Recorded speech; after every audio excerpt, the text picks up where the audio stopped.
check out the latest highlights from the Nourishing You podcast.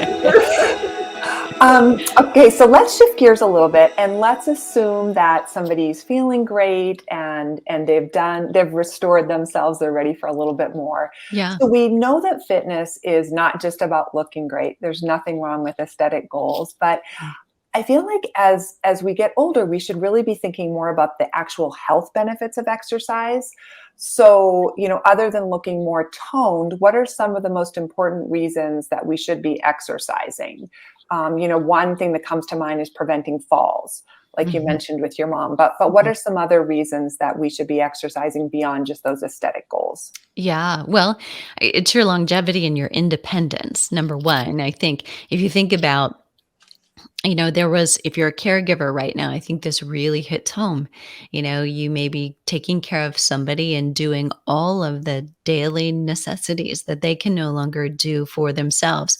I don't know about you, but as much as I can keep somebody from having to wipe my backside, I'm going to do everything I can, right? I don't want that I don't have daughters, number one, but I don't want that for someone. And, at some point we're going to be in that position, and I hope it's for the shortest part of my life ever.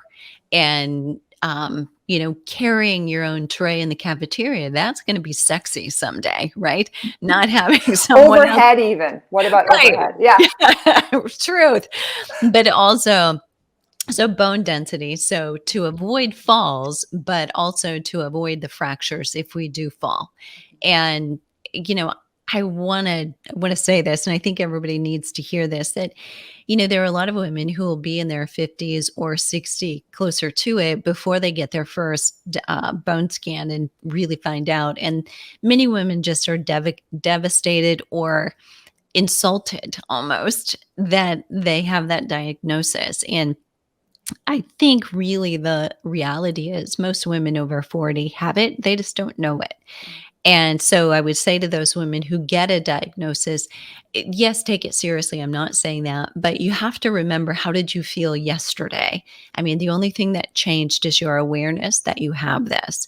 And hopefully it, instead of scaring you to doing less, it actually inspires you to make sure you're more consistent, to actually do everything you can. If you enjoyed this short episode, check out our full library on our NAMP YouTube channel, where you can catch up or learn more.